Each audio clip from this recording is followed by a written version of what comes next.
my gratitude for this opportunity to speak today and for everybody who's organized this conference. The name of the paper that I've written that I'm basing my talks on is the antithesis of the First Amendment. And so something that Bill just said, I wanted to draw out. He said that people feel now that the government is antithetical to religion. But I want to point out what I think is the real antithesis of the First Amendment. So to start out, since the basis of all of this is the Establishment Clause, I'm going to start out with kind of an exposition of the Establishment Clause.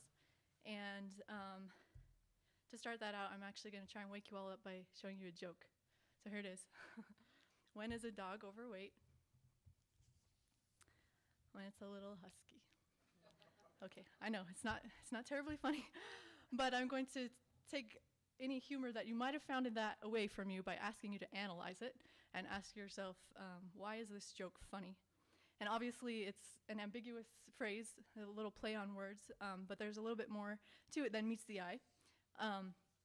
So I used to work for a professor who was an expert on ambiguity, and he believed that you could use particular grammatical formulas to create quick ambiguity so that advertisers or comedians or people like that could create really witty one-liners really quickly. So one of his tricks I'm going to teach you. So there's a class of words in our language, nouns, that can be both countable and non-countable. So what that means is if it's a countable noun, you use an article, so a pencil, for example. If it's non-countable, then there's no article, so we would never say a water.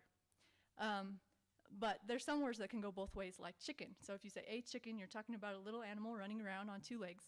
If you just say chicken, you're talking about meat, right? So this also works with countable nouns versus adjectives. So husky can be both a countable noun, a husky, an animal, right? Or husky, an adjective, saying that you're large, right? So the trick that my professor taught me is that if you wanted to create the ambiguity, you could use a particular grammatical formula, the words a little, and insert that in there, and suddenly nobody can tell if you're talking about the countable noun or the non-countable noun, and you have ambiguity. So usually you don't want to create ambiguity, you usually want to avoid it. But why am I telling you this? Because one of these words in our language happens to be religion. Religion can be both a countable and a non-countable noun. And when you say religion, non-countable, you're talking about all religion. And when you say a religion, you're usually talking about a particular doctrine or group or sect.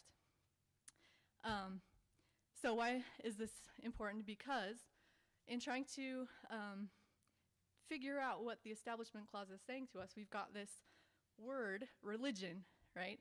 And you notice in the Establishment Clause, there's no a religion. We have a non-countable religion. But it's more complicated because we actually have one of these tricky grammatical formulas in the phrase an establishment of religion that creates a further ambiguity, which I'm going to try to explain to you.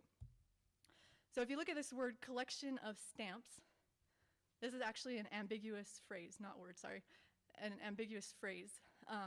If somebody says to you, look at my collection of stamps, there's two possible meanings. They could either be saying, look at my action of collecting stamps, or they could be saying, look at my stamp collection, where stamps is either acting as the direct object of a verbal noun, or stamp is acting as an adjective describing a non-verbal noun. This is actually happening in our Establishment Clause as well. When we say no law respecting an establishment of religion, an establishment of religion is ambiguous. It could either mean the action of establishing religion, where religion is a direct object of a verb, or it could mean a religious establishment where religion is an adjective describing an object, a religious organization. And actually, establishment has a semantic ambiguity as well. It could either mean an officially recognized church, or it could mean something that is established. So we have these two potential ambiguities inside of the Establishment Clause, and when we add them together, we have different outcomes that we could come up with. So we could be either saying, there can be no law respecting a religious establishment with two possible meanings, either a state-sponsored church, a religious establishment, or we'll get to the other one. But or we could be saying that there can be no law respecting establishing religion. And you notice in one case we have a countable religious establishment. In the other case we have a non-countable religion. The third choice that I've written up here, respecting establishing a religion, isn't a plausible interpretation of the Establishment Clause because we have no article before the word religion, respecting establishing a religion. Okay, so a lot of grammar, but what does this all mean? So these two possible ambiguous meanings of the Establishment Clause correspond with the overriding theories that have been competing for official recognition from the beginning of Establishment Clause cases. So I've kind of divided them into two camps. We have the non-preferentialists who say that the Establishment Clause only means that we can't have a national church or a state religion. And then over here on the other side, we have the separationists who say that the Establishment Clause means that we can't establish religion, we can't endorse religion, we can't benefit religion in any way. And then neutrality people fit over here too, because they're saying that we can't aid religion, and if it's giving aid to religion as opposed to irreligion, we have to be neutral. And these quotes I've put down at the bottom are people on both sides that have used the grammar to defend their position. Which brings us to the Engel case. So I'm not going to say a lot about the background because Joanne did a great job of that. But one thing to point out is that in the Engel case, the lower courts found that prayer in schools didn't violate the Constitution because in this particular case, the prayer was non-denominational and they said non-coercive. So, but nowhere in the Engel case do they actually even reference the words of the Establishment Clause. They use two different reasonings in my reading of it. The first one is the precedent of Everson, the first Establishment Clause case that was heard about 15 years before Engel. And in Everson, they use broad language like that there's a wall of separation between church and state. And so in Engel, they also said that prayer is unconstitutional because it violates this wall of separation of church and state. Though, of course, we all know that that's not actually written in the Establishment Clause. And then in Everson, they also use language like the Establishment Clause must at least mean, and they say XXX. The Engel case adds prayer to that. The Establishment Clause must at least mean that the government can't tell you to pray, right? And then they use the purposes that they see through history, as the others have spoken about. They said that established churches in Europe forced people to live a religion a certain way, and if they didn't, then they were persecuted. But if you notice this quote that I've put up here, as has been pointed out, they said the Establishment Clause, unlike the Free Exercise Clause, doesn't depend on any showing of direct compulsion and is violated by the enactment of laws which establish an official religion. But notice, establish an official religion is the third option I showed you earlier, right? That's not a viable interpretation of the Establishment Clause given that they've added an article A before religion. So they practically admit in the case that if this was looked under the, they didn't completely admit it, but they said more than likely, and the lower courts found, that if this had been looked at under the Free Exercise Clause, because it was non-denominational and non-coercive, they weren't required to participate, that it more than likely would have been found to be constitutional, but because it's establishing a religion, it's unconstitutional. But the court seems to have completely missed this ambiguity that I tried to explain at the beginning, because throughout the case, they talk about establishing religion and a religious establishment interchangeably with no sort of differentiation at all. So you can see all of the things that I've highlighted in red, they're talking about establishing religion as a verb. So they're establishing religion or religious practices. And everything that I've highlighted in black, they're talking about religious establishments, in particular in history, the establishments that we had in Europe. And here's more. So the court comes up with some sort of kind of hybrid outcome where they use the reasoning behind the first ambiguous meaning that we talked about, a religious establishment, to come out with a result that follows the second ambiguous meaning, so that the government is not allowed to establish religion. But you can't really blame them because they're kind of between a rock and a hard place, right, with these two potential ambiguous meanings of the Establishment Clause. The first one seems, so if you interpret the Establishment Clause to mean just that we can't have a national church, or there's no law respecting a religious establishment, then it doesn't really seem to jive with things that were written by Madison, for example, in the Memorial and Remonstrance, which was mentioned earlier, where he was opposed to non-preferential taxes, where people could be taxed and then the money that they raised would be given non-preferentially to all religions, right? So Madison was opposed to this mingling between church and state financially.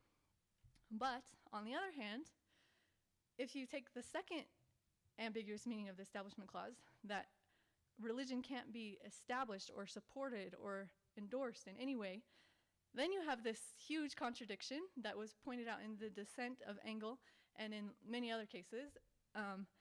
Then why did the people who wrote the Establishment Clause mention God in the Declaration of Independence? Why did they put the Ten Commandments on the Supreme Court building? Why do they have prayers before Congress, et cetera, et cetera? So what I propose is that to solve this problem, we need to return back to the words of the Establishment Clause and look at them a little bit more closely. So if we do so, we'll recognize that there's actually another potential ambiguity in the Establishment Clause, a third possible reading that's really, until this point, been completely ignored, I think. And so if you notice up here, I've put that respecting is a preposition. Everybody on every side of this battle argues that respecting is a preposition. And in that case, respecting would mean something similar to concerning or with regards to. So they interpret it to say, Congress shall make no law concerning, and then there's this issue about what is an establishment of religion. But if you look in the Oxford English Dictionary, which tells how language was used at the time the Constitution was written, and it's still true today, if you look in a normal dictionary, you can see that respecting has lots of potential syntactic functions. And one of them is that respecting could potentially be a verb in the present participial form, which just means you have ing on the end of your verb. So,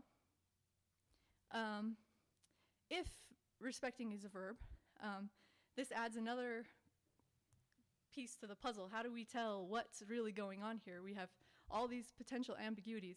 So how do we tell which one is the right one? Well, my other proposal is that the clue to the resolution of these ambiguities is actually right inside the First Amendment, and that if we don't look at the Establishment Clause in isolation but look at the whole religious clause, then we can figure out what it's supposed to be saying. So if you look at the Free Exercise Clause, it's very clear that prohibiting is a participial verb. There's no other choice whatsoever. And so when you're learning English, for example, I guess they said I'm an English professor in my previous life, you're taught that the best grammar uses parallel grammatical phrases. So if you consider that respecting is also a participial verb, suddenly you have the Establishment Clause and the Free Exercise Clause as grammatical or parallel grammatical phrases. But it's even better than this, because once you notice that you have these two parallel grammatical phrases, you can also see that the First Amendment, I believe, is a rhetorical figure that we call antithesis. So let me explain antithesis a little bit. Antithesis is when you have two parallel grammatical phrases that are joined by a conjunction, and the two phrases with exactly equal grammar have opposite meanings. So this is an example from the Bible, and there's lots of these in the Bible.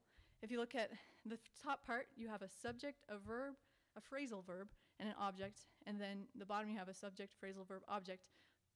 Equal grammatical phrases, but they have opposite meanings. So if you look at the religion clause, you can also see that you would have a participial verb and another participial verb with exactly parallel grammatical phrases, and that they have opposite meanings, joined by a conjunction. They even have the same amount of syllables, which is another thing that people use. But the opposite meanings are, the Establishment Clause says you don't give special favors to a religious organization, and the Free Exercise Clause, or I think I said that backwards. Let me start over, sorry. So the Establishment Clause says that you can't give special favors to religion, and the Free Exercise Clause says that you can't give special disabilities. I hope you're following me, because I think I forgot to say something. So let me jump in here quickly and fix something quickly. So if you assume that respecting is a verb, it erases the ambiguity in an establishment of a religion, because suddenly you can't have two verbs in a row. It's just not possible. You can't say respecting, establishing, right? Suddenly, an establishment of religion very clearly becomes a religious establishment. And like I said before, a religious establishment has two ambiguous meanings, and one could be any religious organization. So hopefully that clears things up. So the evidence behind this, first of all, if you consider the historical time period when the Establishment Clause was written, it's a period in the English language called the beginning of the late modern English. Late modern English was transitioning right out of early modern English, during which the King James Version of the Bible and Shakespeare were written. Shakespeare wasn't written, Shakespeare wrote. But so during the early modern English period, people were actually taught how to use rhetorical figures in school, for example. It wasn't some sort of accident that these kind of things happen. And also, if you look at the history of the drafting of the First Amendment, you can see that there were several drafts. We have notes that talk about all the different drafts and the reasons that they wrote them all. There are no notes for the final version of the Establishment Clause, why they came out with the final words that they did. But when you consider how carefully they considered every word, and when you consider that the founders were the very elite of society at a time when people were obsessed with rhetoric, and also at this time, the beginning of late modern English, this is a time when people were very concerned about ruling the English language, which means that they started writing the first grammars that were ever written, and the first dictionaries, Samuel Johnson's dictionary and Noah Webster's dictionary, they all came out right about this time.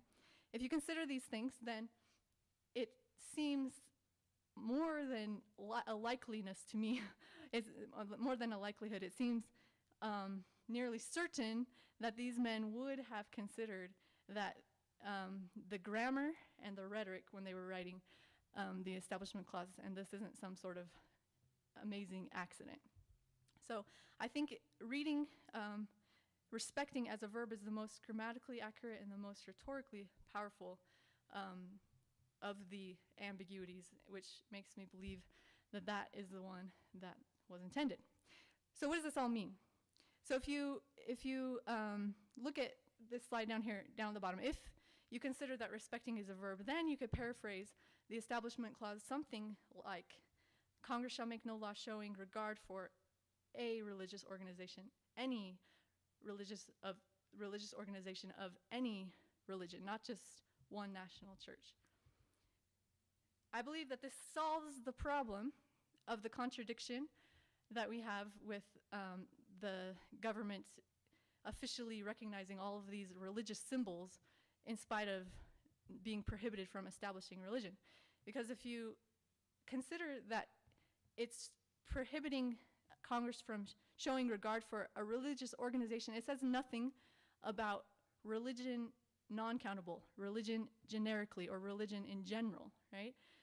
You can't show respect for a religious organization, but what about general religious symbols or religious observances? I think those things would be allowed under this reading.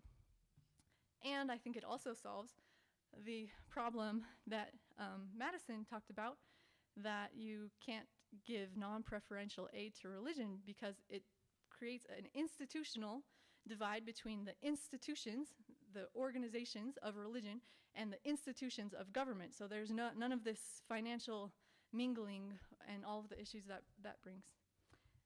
And then bring it full circle to Engel. What does this mean in the Engel case? My personal, well, first let me say that this is kind of my new theory that the Establishment Clause should be interpreted this way. But I'm not proposing that this is just going to suddenly solve all of the problems, right? Every case, you have to look at the facts, and there will be lots of questions. But I think that it changes our starting point and gives us a place where we can start and come to better answers than this catch-22 that we've been stuck in until this point. But because school prayer is not showing respect for any particular religious organization, but is promoting prayer or religion generically, my feeling is that in this case, that school prayer would probably be found to be constitutional.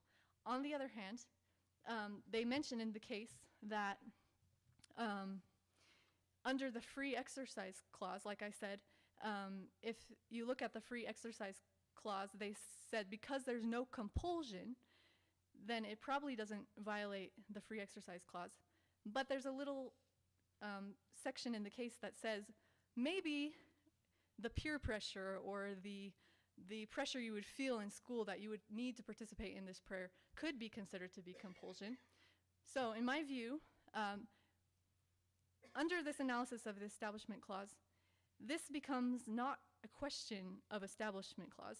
This becomes a question of the Free Exercise Clause. It becomes a question of compulsion. Is there pressure or compulsion or to participate in prayer in schools under the Free Exercise Clause? Just as the Free Speech Clause allows you either to say whatever you want and not to be forced to say something in particular, the Free Exercise Clause can go both ways as well. You can either be forced to, you can have freedom from being forced to say certain things, as well as you can have freedom to be not compelled to do certain things. So that makes sense, I hope. Anyways, so hopefully that makes sense. That's everything. So thank you. Sorry.